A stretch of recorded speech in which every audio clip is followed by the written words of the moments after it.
Welcome to the Wild About Turkey Hunting podcast, a show for those who love the thrill of that first morning gobble, who love sharing the outdoors with a close friend, and for those who never want to stop learning about this awesome ritual we call spring turkey hunting.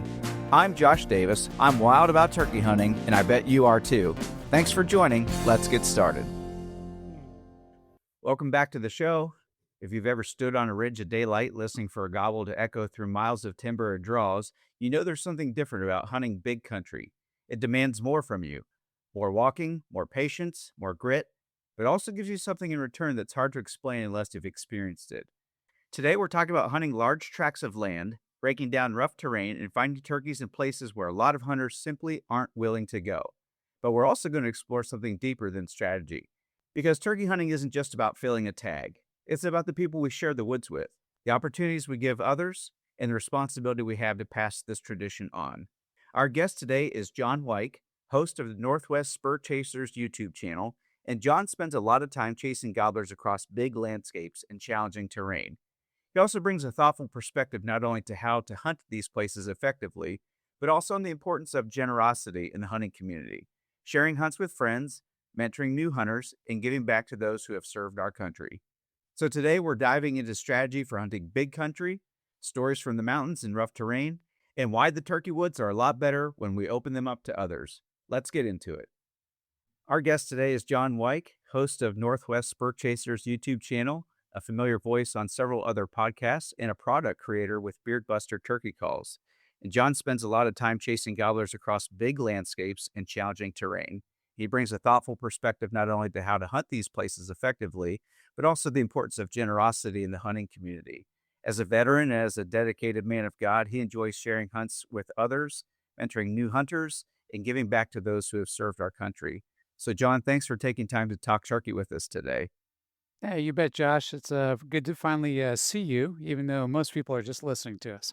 That's right. Yeah, we've been connecting on social media for the last several years, and it's good to finally kind of get to have this face-to-face conversation over the web today. Absolutely. I think I still got a few Davis Family Hunt stickers here and there floating Yeah. around. Great. I still have some Northwest Spur Chaser stickers, and so they're out smacked on stuff. So I always talk about what's going on out in the Pacific Northwest with you guys. Absolutely. Yeah. Well, let's talk about that kind of in that region of where you live and where you hunt. Uh, it's big pieces of public land, just really just massive. Obviously, anybody who's hunted out the West is aware of that. But that can be true even here in the Midwest and the South, where you can get onto a piece of national forest and it's a really large piece of land. So when you're hunting these different, what we say, massive pieces of public land, what are some things that you're looking for quickly to narrow down where turkeys might be? Well, as much as I don't want to admit it on the air, I will admit that we're just extremely blessed out here with epic amounts of public land, timberland, and lots of different ways to access. Just thousands of acres at a time. So, what I'm looking for technically out here is another truck not being at the parking space. Beyond that, I mean, honestly, if we have a mountain that you can get into, I don't scout birds. It's one thing I try to tell a lot of folks, even folks that are around here. I'm like, whatever you do, don't go out and start scouting. Just trust the fact that we're extremely blessed in our abundance of birds. Because when I watch, typically a double hatching is real common out here. And survival rates, man, 80% easily, not a problem. And an average of 13 hatchings per nest, I would say, for birds that have been around a little while. It's just not that hard to find birds. It's really a matter of how far you're willing to walk because you're going to walk most of it. You don't really have wheel access, motorized maybe to get up to certain elevations. And from there, you're walking in. And the terrain is difficult. And, I can say where I like to hunt out here typically is up in the mountains. I like to be above 2,000 feet at least, and then higher depending, just because personally I love the views and I would rather put a day into walking than just go kill a bird. Because if it's about just filling a tag, you don't have to do these kinds of distances. A lot of times there'll be birds, right there at where you're putting in. And for me, I typically want to walk past that. But if it's early season, I'm going to get onto those southeast facing slopes, preferably, because the birds love to chase the snow line up and they follow all the food doing that. They follow the insects that way. Being around water is not critical out here at all. Our birds, they'll get moisture from whatever they're eating typically. And because we have primarily Merriams and Rios, and then we have our mountain hybrid, we like to call them, where they are very well mixed in now. Uh, Whatever they can fit down their throat, they're going to eat it. They don't need any special type of forage. So really, it's in the early season, it's those slopes, and then later on, it's going to be a mix. They're going to be high and low, and yeah, you can hunt low all day long around fields. You can hunt out of a blind in a field out here, or like we prefer to do, get up, get high, walk and call, listen to those voices, and then try to decide what bird do you want to go after. You're looking. Are you looking for a first year tom? Blowhards we like to call them because you can hear them blowing hard and fast and shorter. And then older, more mature birds become pretty obvious out here, even though our Merriams are not supposedly well known for a big voice. I can honestly say as they get mature, their voice gets a lot bigger too. So if you're listening up in the mountains early, you will be able to distinguish the difference in ages quite easily. Yeah, that's interesting because I've always heard, Merriam's just gonna have a weaker gobble to them, and I have hunted Merriam's one time, and, I obviously compared to, like, a hard gobbling Eastern, Yeah. there is a difference, but is that deeper or more mature gobble just due to their size, due to just obviously the age of the bird itself, or a combination of both? I think it's a combination of, their physical capabilities at that point as they get more mature. They get real throaty. We often will like to say, "Ooh, there's a Georgia boy out there talking." You know, it because it's really obvious. I mean, you can sit there and listen to three different birds and distinguish the age differences. Jakes are really obvious out here, whereas typically some easterns you can be fooled by a young bird and they still have a great gobble. Our young birds have a real obvious broken gobble, or they'll have a half-hearted short gobble. It just really stands out. You're like, "Oh, that's definitely a Jake," and you're like, "Okay, there's a first-year Tom." You're like, "Well, there's a more mature bird," and then way out in the back, not gobbling anywhere near as much, there's your big mature bird that's gonna be tough to hunt. Yeah, that's interesting. It'll have a nicer roll to it. It'll have a lot of separation in the chuckle of the gobble. It'll go a lot further and a lot deeper. Hmm. Yeah, that's I didn't know those things. That's really neat. Just and it's interesting how unique each subspecies is also in Oh, just yeah. their characteristics. There's some obvious things, but I think there's things that nuances that you probably don't really notice until you're with that subspecies a lot, which obviously you guys are Yeah. up in that corner. I've been very blessed with free time over the years. I've always worked when I was even in the Air Force. I tended to often be on a swing shift, which was my favorite shift to be on for hunting purposes. And as well as when I was a contract manager for the military for the last 20 years, it was kind of the same thing. So I kind of always kept my hunting hours open. I've probably spent way too much time hanging out with turkeys for the most part. My wife would agree with that too. Yeah. I think there's a lot of us that our spouse Yeah, would say, "Oh, yeah, yeah, you yeah. practically live with turkeys more than you live at home." Well, when we talk about, these big landscapes, are there ways where maybe you've noticed with the hunts that you do locally, but also as you've traveled and hunted other states, how do turkeys use big landscapes maybe differently than birds on smaller properties? And are there things that hunters should adjust to with their strategy because of that? Um, like I said originally, in the early season, focus on those east and southeast facing slopes. That's pretty darn important. As the season moves on and our temperatures go up, the birds just scatter in every direction. Um, I wouldn't say that there's any one thing out here that I would focus on when it comes to big landscapes. If you're new to it, the best thing you can do is get out early. And yeah, I think we would all say birds are killed from that classic 9 and 10 o'clock period, especially. But if you want to know where they are, for us, we get up high, fast, early in the dark, even, and just find a good ridge and then start listening. Because our birds out here, they really like to talk. It's not as what you're used to back east, especially with pressured birds. And the easterns they're gotten pretty quiet over the years for sure. And I'm sure there's going to be private property where they're going to talk more.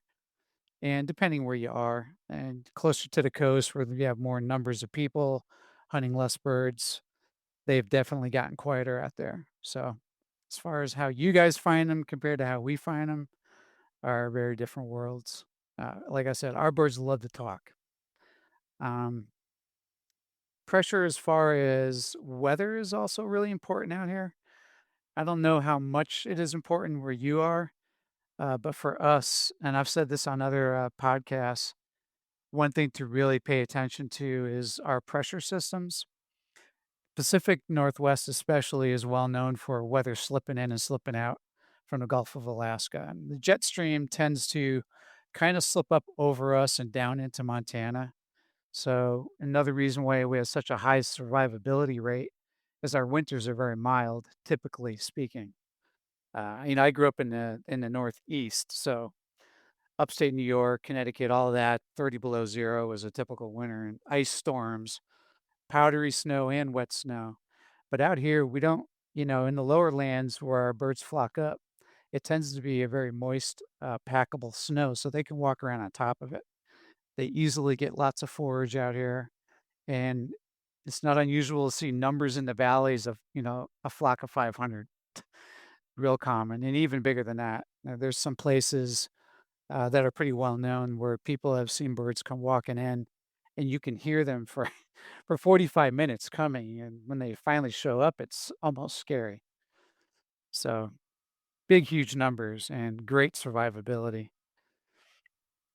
And as far as the ways that they stick to an area or not, are mountain birds predominantly, I guess, very much traveling birds that or do they seem to favor a spot? Obviously, lots of us that hunt in the Midwest and the South, you may have a bird the whole season. He may never leave a 200-acre patch. He's got all the Right. roosting that he wants, has all the fields that he wants to strut in, where he likes to feed, close by where all the hens are nesting. But obviously, as you get to bigger terrain out there, do you find the birds are commonly in the same spot, or they could travel several miles within the course of a day and end up somewhere else by the end of the day? Older, more mature birds will keep to a smaller piece of acreage, basically. They'll go up there and announce themselves, and the hens will come and go. He'll also, in the morning, he'll get down and run straight to the certain hens that he knows where they're nesting already, assuming we're in that period.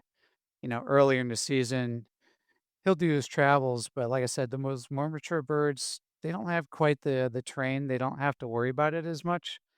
You'll find the first year toms and maybe second year toms, they will cover a lot more distance because they're not going to compete with him.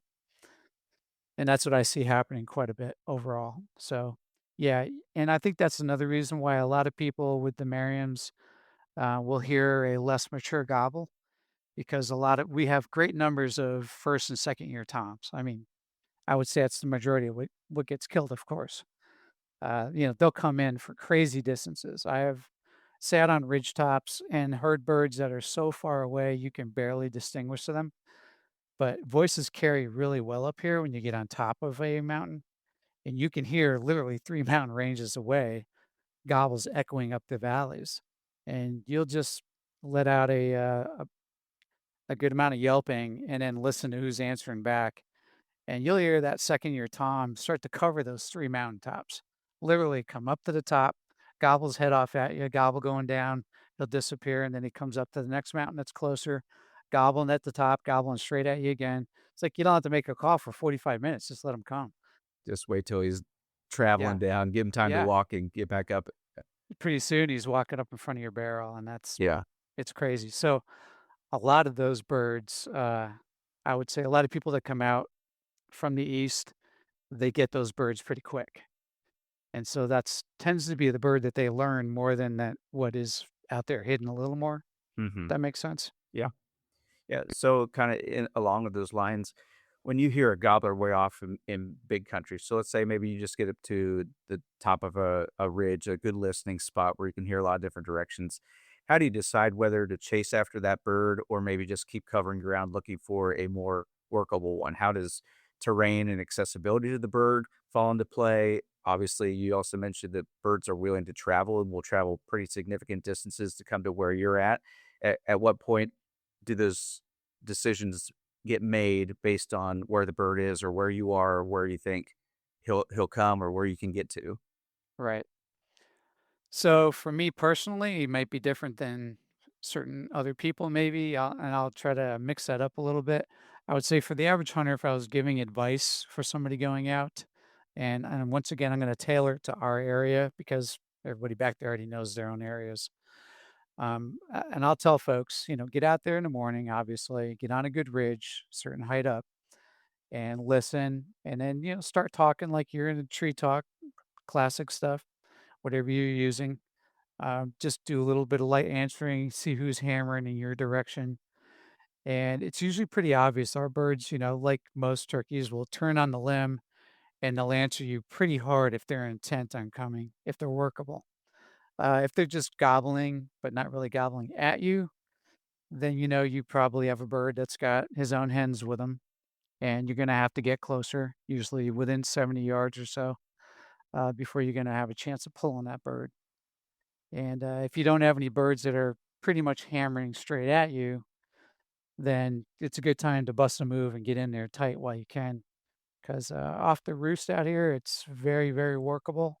You just have to be the first bird on the ground and then do a really hardcore gathering up yelping, demand they come. And usually you'll pull that younger Tom right off the limb and he'll come in when it's barely light enough, strutting all blue in the face. So, that is one way of doing it. Otherwise, if someone isn't hammering at you, a lot of the birds are going to come down and they're typically going to go silent. And those who understand that just get in the general area of where you heard them last because they're not going to be that far from it. Sit down and make some really light calls now and then until you strike one back up. Or eventually, somewhere around 9 or 10 o'clock, typically in the earlier season, that bird will start answering again on his own, coming back to where he heard you. I mean, these are all classic moves that aren't unknown to most people. But that's pretty much what I try to tell folks that are just getting out there is get out, listen, do some calls, get your yelping down. Cutting is not critical out here. We're not working Easterns. I know cutting's a big thing back east, and it's a well established fact. And I'll have a lot of guys come out here and they're just ripping into the cuts. Don't need to do that. It's a bit of advice there, and it's just not necessary with our birds. Myself personally, when I'm going out, just because, I've had enough time out here, I'm usually trying to isolate a bird and maybe hunt a specific voice. Typically, if I have the time or, if the season isn't beating me down with helping other folks a lot and to the point where I just want to fill a tag, which is not unusual either. But if I have the time and I can really relax and enjoy myself, I'll go to those areas where most people probably aren't going to walk to. I may do a 10-mile hike in, literally, and then start my hunt out there. But I might be walking at 3 o'clock in the morning so that I can get out there and still hear a voice. And like I said, those bigger voices, they stand out. And I know that it's not going to be an easy hunt. It never is. It turns into almost like hunting in Eastern. You're going to get out there, you're going to get as close as you dare and not get seen. Pretty much gonna have to let him come down, do his thing, maybe answer him a tiny bit. Don't do too much calling too hard at all. Then he'll typically go silent, and he's gonna go around and, go to all the girls that he knows where they're nesting, and he'll do that real quietly. But then, usually around 11 o'clock, he'll announce himself again, and typically by then, most people are out of the woods. Either they've given up and gone off to breakfast, or there's just nobody that deep in the first place anyway. And I find birds in places where you would think you're only going to find elk. I mean, literally dark, nasty, crawl through it stuff until you come out the other side, and there'll be birds there. And I'm dumbfounded by this because I know I'm so far away from any habitable area for a bird to spend his winter. I I'm looking at OnX and I'm like, there's no houses and so many miles from here. This would be a place that you would want to go elk hunting, and there are turkeys here. This is crazy. So I've pulled them out of some stuff that was deep, dark, and black, and they're just amazing birds too. So I mean, they're there. You just got to be willing to go that extra distance. That's good. Once you decide to go after a bird in rough terrain, obviously that's kind of when a real challenge begins, especially, we joked before we started recording, us in the East, in the Midwest, we're flatlanders. And to get out into some rugged terrain, what are maybe some mistakes that hunters make when trying to get out and hunt and try to get on a gobbling bird? Whether that's just being mindful of the terrain and how you're gonna hunt out there, also to the safety protocol, just moving through, some steep and rugged country. What kinds of things come to mind for you? Right. Well, uh, there's a lot of things that are different out here than there are back east, and I'll say here's some things that you should have personally. Now, if you know you're just going to go into a certain area and work lower fields, it's not so critical.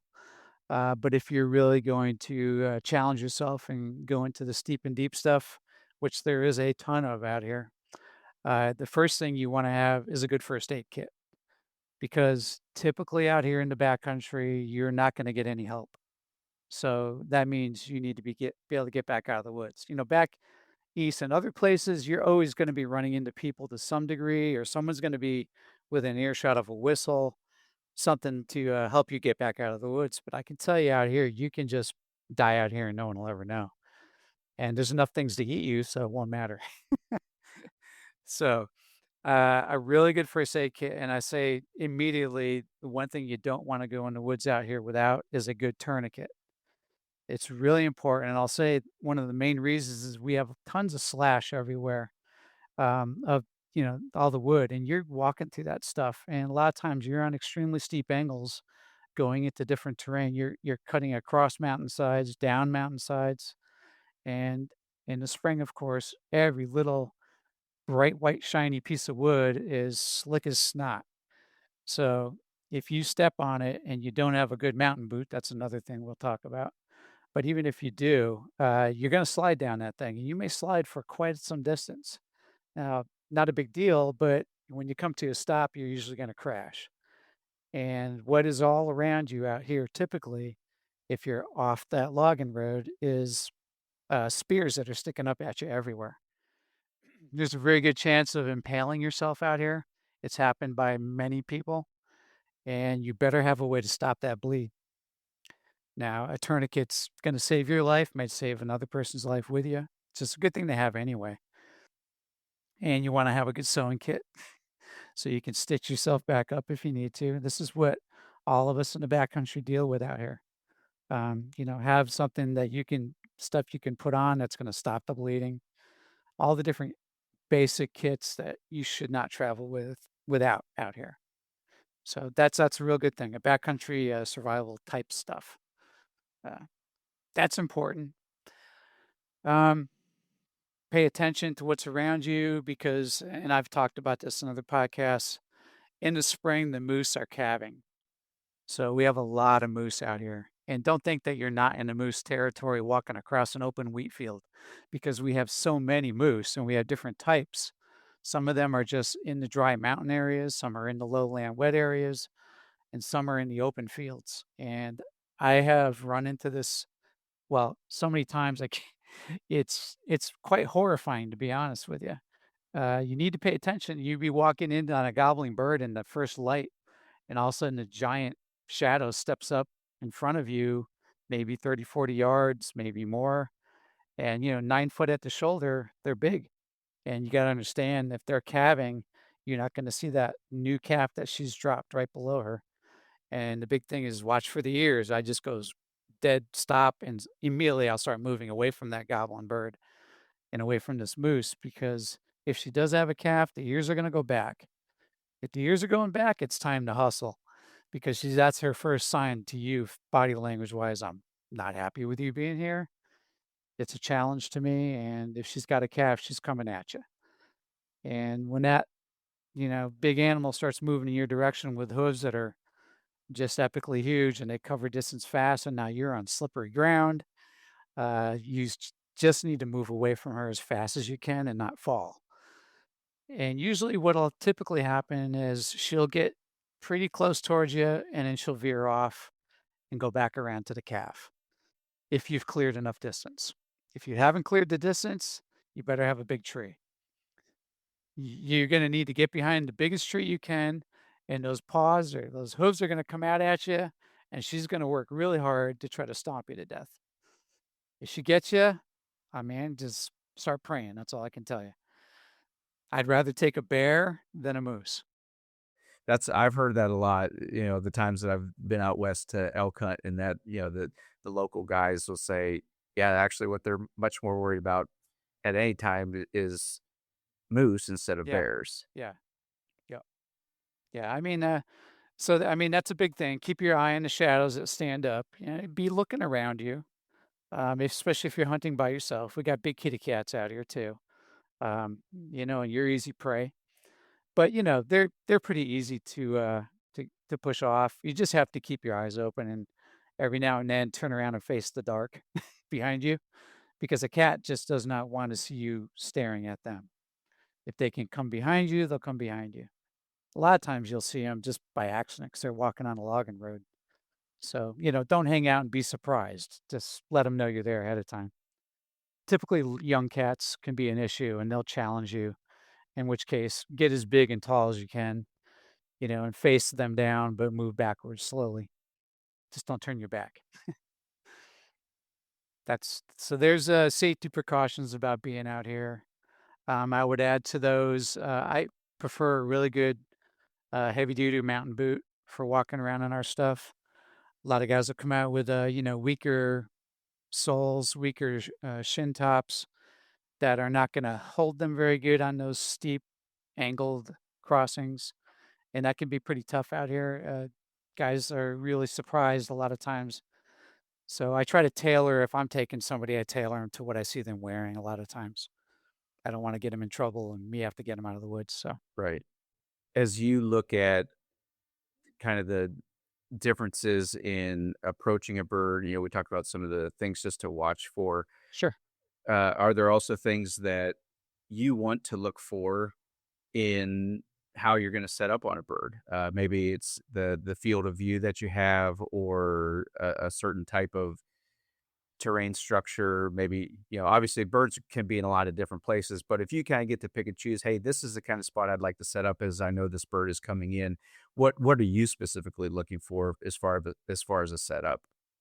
Yeah, sure. Um, the other thing you mentioned earlier, and I'll just run back to it because it kind of ties in with this too, is that you were talking about, you're moving in on birds that are at a distance. Well, out here, again, a lot of times you're in cutouts and you can see 1,000 feet easily, 1,000 yards at a time. So don't think that you better be using your glasses out here if you're in that kind of terrain because a lot of newer hunters are like, oh well, I'm 800 yards away, I'm good. No, you're not. Those birds, if you pull up your binos, you'll see they're staring right at you at 800 yards, and it's over. You might as well go find another bird or go around the other side of the mountain, which is another tactic that works great. Come at them from a different distance. That's all that matters. But reiterate your question again now. I just didn't want to leave that Yeah, behind. just as far as what are you looking for when you know that a bird's maybe working his way towards you? Okay, What do set up. you like to look for your setups? Sure, sure. I try to teach any younger folks I'm taking out or maybe new turkey hunters that, I am always looking for a potential setup before I make a call.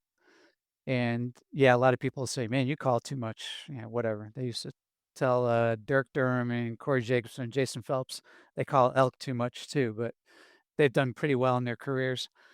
So, same for me. I've done well in my career turkey hunting over the years. And yes, I call too much, but that's my style of turkey hunting. So I'll go every 30 yards and make a call. and I won't do it aggressively. I'll do it quietly and build up and then move on, because that's how I like the turkey hunt. I'm a run and gunner. I'm not a sit and wait. Yes, I know where I am right now. A turkey was there this morning. If I wait 3 hours, he'll probably be back, but I don't want to wait 3 hours. So yeah, I'll find him later or whatever. But yeah, so looking for shadows, and I'm also a big proponent to a not always believed in, get the UV light out of your clothing. I use a black light, check my stuff. A lot of new clothes will have UV in it. And if you talk to different biologists and those who have studied the science of eyes and how they accept light and look at colors and how the cones are made in a turkey's eye, a turkey sees in two spectrums. He sees UV as well as color. So he sees color as good as you and I do, but he also sees UV glow, which will be like neon blue to a turkey. So that's not a natural color in the woods because there's nothing in the woods that's glowing in a UV glow. So it immediately makes them say, "What is that over there?" So I think it's important that you get your typical laundry detergents out of your clothing as best you can, and then mask them with a UV spray so that if there are any in there, you're not in that UV spectrum. So there's one thing I try to tell folks, get that out of your clothes. I know a lot of hunters will say, I wash my stuff and everything and I still kill birds. Yeah, sure. And as long as there's no sunlight coming through the trees or lighting you up, or you've set your setup so that the second the bird comes around the corner, like most Easterns, they shoot him the second there's a head to see because you better be. I mean, that's classic with an Eastern. But out here, and this is where I get razzed on by a lot of people. They're like, "Oh, you cheat! You're using a decoy." I'm like, "Dude, man, the only reason I got a decoy out is because I want that much more time on film because I like the film, and I only do mostly turkey hunting films, and I don't film all our hunts. I just film select ones at times. So I typically will have our setup if I have that opportunity set so that the turkey coming around the corner or coming into view is inside of 30 yards typically, 40 at the most. And I'll go back away from him as far as I need to and keep pulling him until I get a good setup.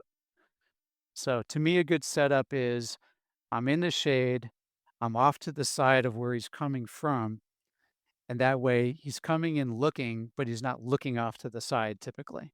And so if I have the opportunity, I'm going to call to him pretty hard at the last minute and then step 20 to 30 yards off to the side into the shadows. And so I'll pick a shadow of whatever's available now. Sometimes that's 1 o'clock in the afternoon. And out here we have big ponderosa pines. They're always casting a shadow to one side or another. So I'll just sit in that little piece of shade and be up against a tree. It's enough. I have pictures that show it's been always enough. And I've literally had birds strut right past me looking because I'm like, that's a first year time. I don't want to shoot them. A little scraggly beard. It's, 9 inches at max. And so I'll just let them keep coming. I'll sit there and don't move. And I've had birds almost step on my foot walking right by looking for the hen still gobbling. So movement is critical, being off to the side of your calling zone. And now if I am setting up a decoy, yes, I'm going to make that last call from where I want my decoy to be. And the decoy is not going to be visible to that bird unless I can shoot him at the same time. Because, we don't know. Maybe he's already seen 10 decoys for the season, and maybe he's decoy shy. Or maybe he just looks and says, nah, I don't think so. So yeah, set up so that your decoy is off to the side. Sometimes I'll do it behind me if I can make that happen and still out maybe 20 yards from my side. And set it up if I'm on a road. There's always a corner somewhere out here on the logging roads. If it's in the deep woods, well, there's no issue with trees for us. We always have big trees. And so that's primarily what I'm looking for with a decoy or with anybody. So remember, make that call, but look first. Where's a potential setup? Because it's very often you make a call in the middle of it, you're getting your head blown off. Of course, if it's really tight, take a knee, Hmm. right? Bring your gun up. Yeah. If he sees you, he's likely in range. He's dead. Yeah, that's right. Yeah. No, that's some really solid advice there. One of the things that I like, and you mentioned earlier, and I think it kind of ties in with this, is obviously you've taken a camera with you for a lot of years into the woods and captured hunts that you've done by yourself, and also taking a lot of other people. But for anybody who's never watched your videos, and I think that all these listeners should, what I really enjoyed lately is that you have a moment that after somebody has tagged a gobbler, you'll often kind of replay the whole setup. Oh, yeah. You'll from where you sat to how the bird approached to where the bird fell and what was the last thing that he saw, and what kinds of insights have come from those kind of those post hunt reflections. What kinds of things have you guys learned as you've looked at that? I'd say overall, I like to show it as a memory for myself, and I just threw up a series of those photos on our Instagram page, and I've gotten so much grief for that. It's not even funny, but back to the whole decoy thing. Whatever. We could talk about that forever. But for me, really, I like to go over to where the bird fell and then have the shooter or a shooter or someone take the camera and just film that position because kind of gives you an exact view of what did the bird see or not see. And yeah, I know he saw the decoy, but he was already in shooting range. And again, how far do you want to let him come? I mean, to me personally, I I love the decoy only because how long do we wait to see that strut show? I mean, my gosh, all season long we're finally out in the woods. I really don't want to end it by shooting his face off the second it shows up. And I'm really thankful that our birds love to strut and they will strut forever. Uh, a lot of Easterns, which those of you who are hunting those birds, if you're lucky and he comes in and sees the decoy, you may check it for a minute. It doesn't take very long where he's saying, "Nah, I'm out of here. Something's not right. She ain't moving." Yeah. So you guys, you better be pulling your triggers fast. Our birds, they come in, see the decoy, and poof, they go into strut, and they're dragging their wings. And now it's like, just relax. You already got them. I mean, I'll sit there and just enjoy the fact that, and this is the other problem with a lot of new folks. It's like, stop looking at the bird, stare through your sights. Whether it's your red dot, everybody needs to remember to aim, because it's a classic, especially the younger folks. It's like they got the bird and then they go like this and they want to watch them and they'll sit there and stare at him forever until finally he realizes something's wrong and now you're not aiming. So it's where our misses tend to take place with the newer hunters. It's like I always tell them, low and tight, low and tight. I'm whispering low and tight the whole time to stay low and tight. Follow that head and let them strut and enjoy it. And then you need to recognize, what is the pattern of your gun? At what point is it becoming a very difficult shot? We know your effective range is not the issue, but it's the size of your pattern that's turning into a golf ball, especially with the youngers. So, we just have those great opportunities to enjoy our birds that much longer.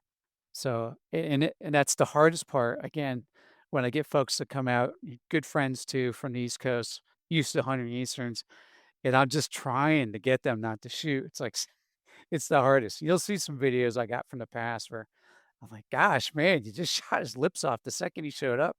I'm like, "Give him a second, let him strut." And they're like, "I just can't do that, man. I can't do that." Yeah, but it's like you came all the way out here, savor it, right? Yeah. Savor the scenery for a little bit with the bird Gosh, yeah. in play. Yeah. Enjoy the moment of the beautiful strut show and listening to the wings drag and hearing that chest just throw at that drum until it beats you in the chest. That'll get your adrenaline flowing like nothing ever before. Yeah, we all get pumped up on the gobble coming in, but then there's the whole other show that a lot of people miss. And I think back to where we're talking about setups and playing to the shadows and making sure you're hidden allows you to enjoy that more, right? I Yeah. mean, you don't Yeah. wanna just you don't wanna be stuck out in the middle of the sunny side of the tree or, whatever. There are times, like you said, sometimes you just have to take a knee because he's coming up over the rise, and Yeah. as soon as you see him, you're gonna have to shoot. But when you have control of the situation, it's like get tucked in, get hidden so that you can just kind of blend in and Uh-huh. just enjoy him doing what he wants to do. Oh, yeah. I mean, I can't say that there's ever maybe twice that I can think of where there was no shadow.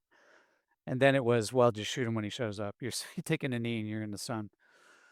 But even that bird that I whistled in this past season, I was in the middle of the road and I'm thinking, I'm just going to keep creeping along with this bird until an opportunity occurs. And, it is what it is. You just take what you get.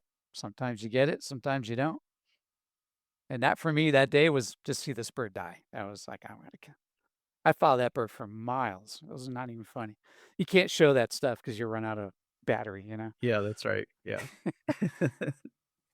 Well, one of the things that obviously you do in a lot of your videos and people that follow you on Instagram and just it's part of who you are, just as a believer who is also a veteran that you're always giving back and you're always trying to do things in a selfless way. And I know you spent a lot of time mentoring new hunters, inviting friends along, giving back to others who have served. Why do you think that it's important for turkey hunters to share the woods with other people? Well, I mean, for a couple obvious reasons, and I do think it is really important for all of us that have had a successful hunting career. We've been very blessed, and it's not like fishing. Fishing, you don't want to give up that hole, where the fish are all the time. Out here, especially, we have so many opportunities to hunt everything from elk, whitetail, mule deer, black bear. We have mountain lions, we have wolves. Please hunt the wolves. We have turkeys. We're just extremely blessed with tons of population and lots of animals. So I think it's a crime to not look for opportunities to give back and share, the blessings that you've been given and to help a lot of kids. I mean, over the years we've helped kids without dads. We look for that, and that's just an opportunity that's just epic. And when my kids were young, they would find these kids too, and they're like, "Hey, Dad, here's another one." I'm like, "Yeah, let's invite this young man out or this young girl out, and you know, take them out, take them through the whole process." But above that, for me, obviously, I'm looking for an opportunity to share my faith because for those of us who are believers, uh, creation is where I found God first, without a doubt. Even as a young man, my dad was a he was a retired, not retired, he was a World War II veteran who, been through hell and back in Germany and on his way to Japan as well. And he had a very strong faith, but that generation was very quiet about their faith. So my dad showed us his faith in his actions. It wasn't so much like, son, get your nose in the Bible. For him, it was, hey, we're going to secretly load up a bunch of groceries tonight. Mom's gonna be really mad because there's gonna be a shortage of money in the funds, but we're gonna go to that family, out in the woods that lives in a shack with a dirt floor and has nothing, and we're gonna leave groceries on the doorstep. Now, don't tell anybody. So I grew up with a lot of that. So I saw my faith, grow through a man who lived it out in front of us, and still my hero today is my dad. But, on top of that, I spent all my time as a kid, I would walk out the back door and go hunting. I grew up in the hardwoods of Northwest Connecticut. And, it was a very small 300-person town. And, I met God as a young man in creation to the point where it's undeniable to me. And I used to argue with science teachers. It was awesome. Very arrogant person in my young age, still a little bit today. But so for me, I'm always looking for opportunities to share what I know is true. And, you wanna get to know me personally, I could tell you stories forever that for me, it's undeniable. My faith, you could throw whatever you want, I've heard it all. From my employees, I've heard it from all kinds of young people, I've heard it from very mathematical, scientific people. But usually, with enough time and conversation, we come to some reasoning. And I think one of the best places, to share your faith is when you're out in God's creation, because, Scripture's pretty clear about that. So for me, giving back to all the blessings I've had with an epic hunting career, I don't film my elk hunts. I don't film my bear hunts. I don't film my whitetail hunts. I do all of that. And I love archery. It's my primary go to. I don't like it with turkey because it's a mess, personally. And it makes a lousy photograph when the head's missing or whatever. So I started with that a little bit and went to shotgun and said, this is way cleaner, just as much fun. But yeah, that I mean, for me, that's what it is. And then, we moved into sharing our faith and opportunities through our veterans camps, which we do quite a bit of veterans camp work. A good friend of mine, Tom Walton, who you can find him now. Let's see, what Tom is Pursuing Freedom Outdoors podcast. I got to remember because he's changed his name a few times. So Pursuing Outdoor Freedom podcast, you can listen. It's moving into a very much a faith-based orientation, but Tom is interviewing a ton of great folks out there. So that's one. I'll also throw out Pete Rogers, who's actually going to be out here this spring hunting with a pastor friend of him. Pete Rogers is a Christian Outdoors podcast, which is a very large following in the millions, um, doing really well. So looking forward to hunting with him. So yeah, our veterans, we also do a lot of youth camps, which we've done. Just more opportunities to give back. I mean, can you have too much fun doing more turkey hunts? I mean, you know, an opportunity to share what we believe and what we enjoy and just bring that passion into more of our youth hunters that we're losing a lot of that, in today's generation. It seems to be slipping away. So look for those opportunities. Eventually, I mean, personally, eventually, at some point in your hunting career, you're going to get to a point where, yeah, killing's okay. Maybe I'm a little tired of killing, maybe not. But don't end with you. Don't make it about you. Make it about how many other people can you know, bring into the fold. Absolutely. Yeah, and I think when you are taking somebody out, there's a twofold opportunity, right? They get to see the creator and his handiwork Yes. right up close, and, Up whether close. that's a bird coming in strutting or just a beautiful sunrise somewhere, Yeah. they also get to see an example of what Jesus is like, Yes. in the way that you're sharing with them, you're taking time, you're being selfless, and you could have gone out and killed that bird yourself, but you took some time to share that with somebody else. Like I said, just sometimes for just the fact that you wanted to do something with that individual that nobody else ever Oh, has, yeah. or the Yeah. fact that you can have those long conversations. I always say I enjoy taking other people hunting as much just because of the windshield time of just the conversations when you're driving to the destination and back, and just Absolutely. have some really meaningful conversations. And it's a good chance just to kind of be Christ-like in that person's life. Yeah. Yeah, for sure. Yeah, I mean, those are all great examples, and you're right. Those vehicle rides can be real a lot of fun together, and people will open up a lot more in the outdoors.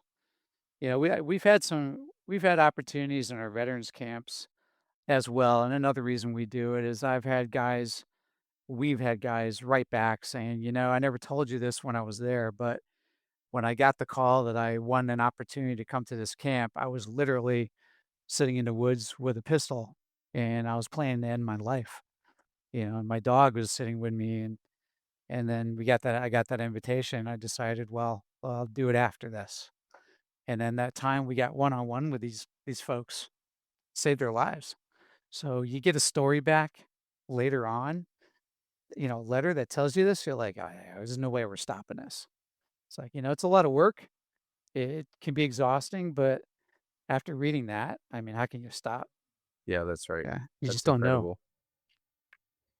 incredible. Yeah, because hunting often teaches a lot of stuff, and getting to share the woods with other people uh, teaches patience, humility, Yes, gratitude, and as you look back over all the time that you've been doing this, how has sharing the woods with others kind of helped to shape your perspective on generosity and stewardship? What kind of things stand out to you?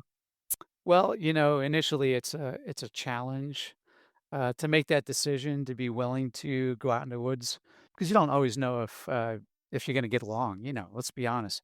I'm sure we've all had great people we enjoyed hunting with, and we've had people that we might not want to go back out with. So, I mean, there's a challenge in both sides of that.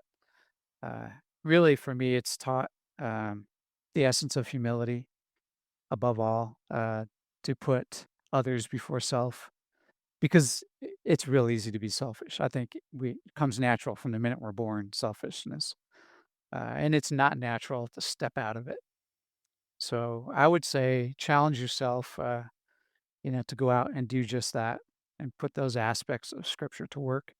whether you realize it or not, whether you are a believer or not, you're still going to benefit from it more than the person you're giving to. I guarantee it. That's a guarantee. Yeah. Yeah, that's great. Well, before we finish up this conversation today, are there any other things you want to talk about? What's on the horizon, or anything that's exciting you as you lean into this season? Um, I'm finally able to travel further than I have in the past during turkey season. So I'm pretty excited to be heading down to California for the opener down there. That'll be fun. Had lots of opportunities. People have been very generous over the years, inviting me to different spots. So all of you who have done that, get ready. I'm calling in my markers. That's one thing. But I don't know what I'm really looking forward to. I've had some great opportunities also to work with a good friend of mine with a new startup, turkey call company, Beard Buster. So you'll see more of that popping up. It's we're trying not to do it too fast, and we want to do it good. Trying to maintain a high quality standard and not just be another one of the companies. So we'll see how that goes. A lot of good people getting involved in it from all different facets of the turkey world. So pretty exciting there. I'm enjoying it. I've had so many drawings in my desk of things I've wanted to build that, it was nice to get the opportunity, someone saying, "Hey, love to have you to be a part of this." So Mhm. looking forward to that. I'm And surrounded by calls in every direction right now. So yeah, and you've been dropping a lot of hints too, just on social media. If people follow you on Instagram, you've been doing that. So, yeah, let's just talk about that too, real quick. If people want to reach out to you, they want to talk to you about a variety of things that we've talked about today. What are some of the best ways that people can connect with you or see what you've been doing? well, obviously, I've always spoken to folks probably longer than anywhere else has been on the YouTube channel, Northwest Spur Chasers. Um, don't go there to be overwhelmed because it's never been my goal to produce epic 4K videos with super high end microphones and everything else. I'm usually using a very inexpensive camera and it sounds like it too. So if you want to hear the reality, come on out and hunt with me sometime. But just we keep it real, and it's been family fun over the years. It's I don't not making a dime off of it. That's the other thing. Everyone's always trying to push me to, you could get a bigger audience if. I don't really care about getting a bigger audience. One of my main goals for doing that was just to be able to look back on it someday, to show the humbling early years of horrible calling and even some of the newer ones where my cadence is off because I'm having fun and not thinking about it. But I'm not trying to be a perfectionist in that way. It's all about having fun. So come to the channel, watch some reality, and we don't hide anything. When I miss, it's on film. I'm happy to show it. We just try to keep it real, and I've been meeting some great folks there. I've met tons of great folks over the years. So yeah, you can jump on, message me on YouTube, say hi. By all means, I always write back. Instagram, the never-ending curse of social media, both a blessing and a curse. I've met the best people ever in my life through that. I've also met some of the worst people. So, take it where it goes. I love giving my phone to my wife in the morning saying, "Clean my phone, please," Yeah. before I open it up, you know. Get the trash off. God, Yeah. please. Keep our eyes pure as much as possible. That's right. But, there's great opportunity in there for meeting great people. Mhm. And so that's been a real blessing. And to the turkey calling community, all the custom call makers, my good friend James Harrison at Harrison Hooters, uh, hello, and great people. I can't. There's so many of them, and they've helped over the years. And for those of you who follow it all, you know about Jagger, my good buddy Jagger. Hey Mhm. Jagger, I'm sure he's out there too. And Jagger, he's just an amazing young man. We'll be back out there hunting with him shortly for the opener. And And he's got a new rig. he's got a new rig. Yeah, Yeah. thanks to everybody who gave a dime and put a little bit of time in. And above all, thank you to all the custom call makers, Jason Phelps, Phelps Game Calls, um, Rocky Mountain Game Calls. Everybody, Montana Knife Company, everybody got involved and helped Mhm. us make that dream come true for him. So it was just a blessing. I went up there, met him, and met him through Instagram. And Mhm. you can go watch the story. I don't want to talk about it forever. I've beaten it down enough times already, but yeah, we've got them that off-road quad. And you got to understand that wasn't just for turkey hunting. Mhm. Jagger couldn't get around in his own town. I mean, Yeah. yeah, just for him to be able to go have coffee with a bunch of buddies, go to a Bible study. I Mhm. mean, now he is cruising through town everywhere and doing things, going to his uncle's and feeding horses. So it's been a life-changing experience for him Mhm. and for me to meet him. Yeah. Yeah. What an epic individual, you know. This guy dragging himself through the woods when you and I wouldn't walk through it, Mhm. dragging himself on a mountain lion hunt through 4 feet of snow with his hands. Mhm. Yeah. I can't say enough. Great guy. Even yeah, and if you haven't watched the hunts that, John has, get on there and watch them because 'cause they're super inspiring, and there's some awesome hunts Yeah, too. I There think there's so. one you guys I think I remember watching one here recently. You were set up one spot in the evening, and you guys were covered in a field of birds, and then I think later on in that video, you had just a strut show where you had a individual bird come in and just all the way across this meadow, just put Yeah, on a show, and he put a beautiful shot on that bird. yeah. I mean, that bird started somewhere around 300 yards out. Mhm. Like, that was awesome. Yeah. You couldn't ask for a better strut show and a great Yep, opportunity. that's Now, cool. yeah, please come out and watch. I mean, it's free, commercial Mhm, free. that's right. So I don't wanna hear any complaints. So, no, it's definitely worth the watch, and so, yeah, if those that are listening have not watched any of John's videos, check out Northwest Spur Chasers on YouTube, and John, thank you just for the spirit of generosity that you have shared over the years. You've shared a lot of information about turkey hunting, you've shared the woods with a lot of people, and you have helped to cheerlead and rally a lot of people to do good in God's kingdom, so I appreciate that, and I wish you good luck this spring, and for all the endeavors that you guys have. I hope that everything is blessed and successful. So thanks so much for your time today. Well, Josh, I really appreciate the opportunity to come on and, chat on your channel with you. It's been a long time coming, and it's exciting to see you doing this channel, and, I wish you God's blessing and success on all of it. Thank you, and we'll do it again. Sounds good, brother. I'm always happy. What a great conversation today with John Weik from Northwest Spur Chasers. We've covered everything from breaking down massive pieces of ground and navigating brutal terrain to finding those overlooked pockets where gobblers love to live. And maybe the biggest takeaway from the conversation is that turkey hunting isn't meant to be a selfish pursuit. The woods are better when we share them. Whether that means mentoring a new hunter, inviting a friend along, or giving a veteran a chance to hear a gobble echo through the spring woods. And before you go, we'd love your help supporting the show. If this episode encouraged you or helped you become a better hunter, please take a moment and leave a 5-star review wherever you listen to podcasts. Those reviews help more hunters discover the show. And you can also follow and subscribe to our YouTube channel, where we're sharing more conversations, tips, and turkey hunting content. And if you'd like to help us continue producing these episodes, you can also financially support the show. Every contribution helps us keep bringing meaningful conversations and quality content to the hunting community. And finally, one of the best ways you can stay connected is to become an insider by signing up for our newsletter. As an insider, you'll get exclusive turkey hunting strategies, behind the scenes content, and updates delivered straight to your inbox. Thanks again for joining. Again, thanks to John White from Northwest Spur Chasers for joining us today. Until next time, get out there, enjoy the spring woods, and don't keep the hunt to yourself. The pursuit is wild. Never stop learning.